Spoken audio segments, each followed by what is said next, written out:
Assalamualaikum warahmatullahi taala wabarakatuh. Perkenalkan, nama saya Siti Nursahila, NIM 1806 111000186,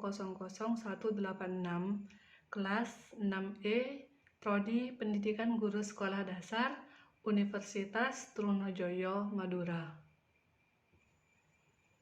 Baik, di sini saya mendapat tugas UTS dengan dosen pengampu Ibu Konidian Sumadi dengan mata kuliah pembelajaran berbasis kecerdasan majemuk. Baik, di sini saya akan menjelaskan kecerdasan majemuk apa yang saya miliki saat ini. Baik, kecerdasan majemuk yang saya miliki saat ini adalah kecerdasan naturalis, di mana kecerdasan naturalis adalah kecerdasan yang dimiliki oleh individu terhadap lingkungan, tumbuhan, hewan, dan alam sekitarnya. Dan individu yang memiliki kecerdasan naturalis yang tinggi akan mempunyai minat dan kecintaan yang tinggi terhadap tumbuhan, hewan, dan juga lingkungan alam semesta. Dan ia tidak akan sembarangan menebang pohon, dan juga tidak akan sembarangan membunuh dan menyiksa binatang.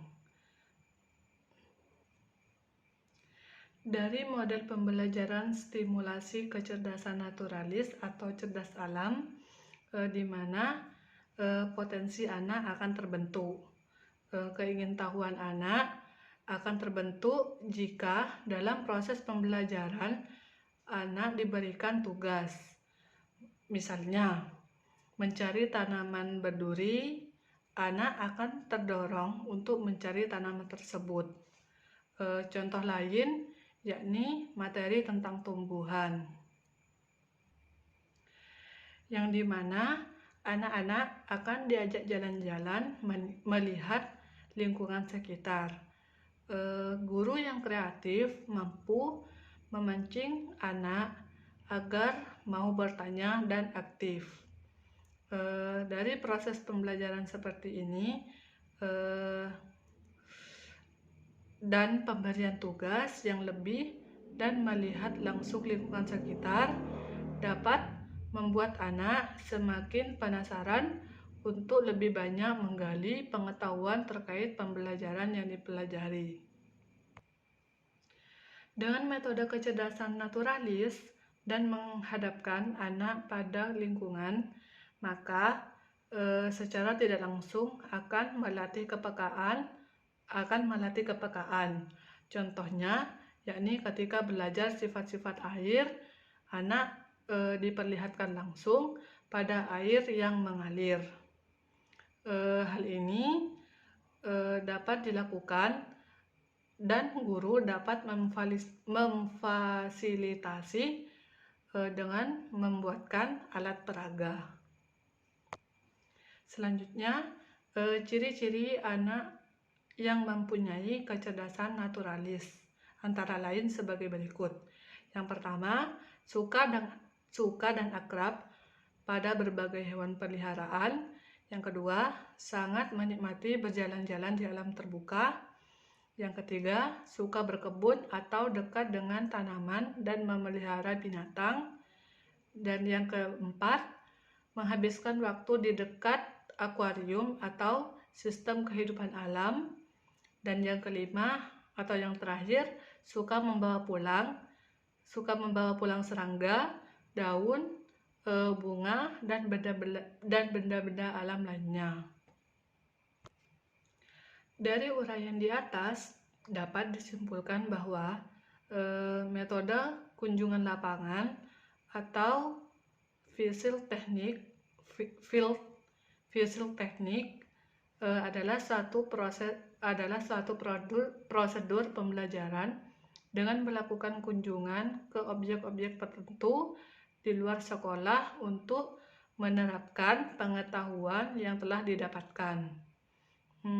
Mempelajari atau meneliti suatu lingkungan mengenai suatu kehidupan, mengenai realita kehidupan, mengembangkan kreativitas, serta memperkaya pengalaman anak. Dan dengan metode kecerdasan naturalis ini pula, anak diharapkan mampu meningkatkan kecerdasan naturalis pada diri mereka sendiri. Sekian pemaparan materi kecerdasan naturalis yang saya miliki saat ini. Selanjutnya saya akan melanjutkan pemaparan materi yang kedua.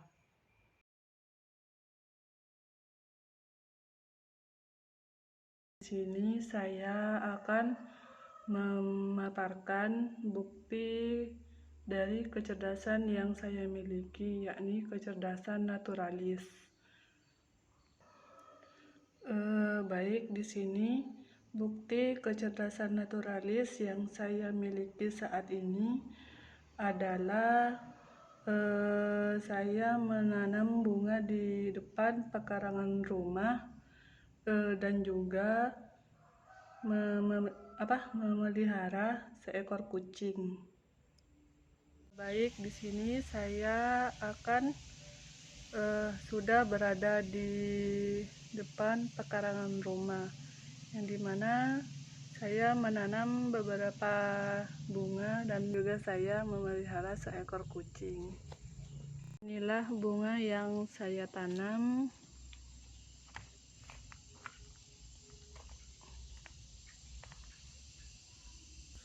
Selanjutnya, ini juga bunga yang saya tanam.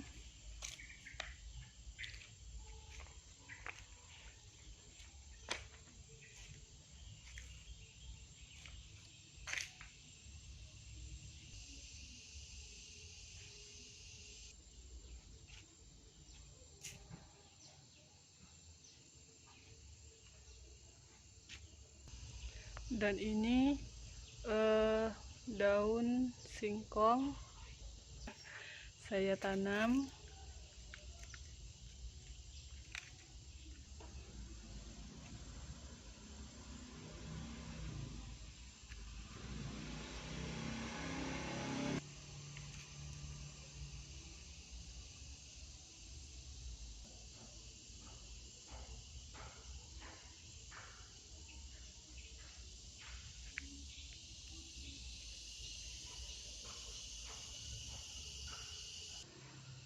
Salah satunya ini adalah bunga matahari.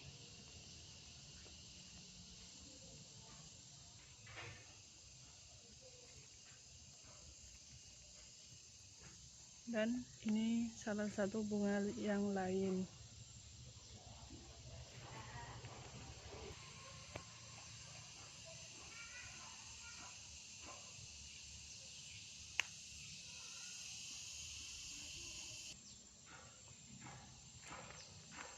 Dan ini juga salah satunya. Ini juga.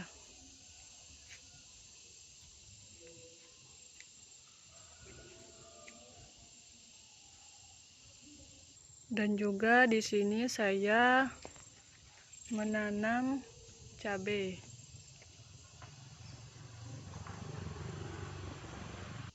Ini salah satu peliharaan saya. Dia yang bernama Oyen. Udah sangat lucu, sangat menggemaskan.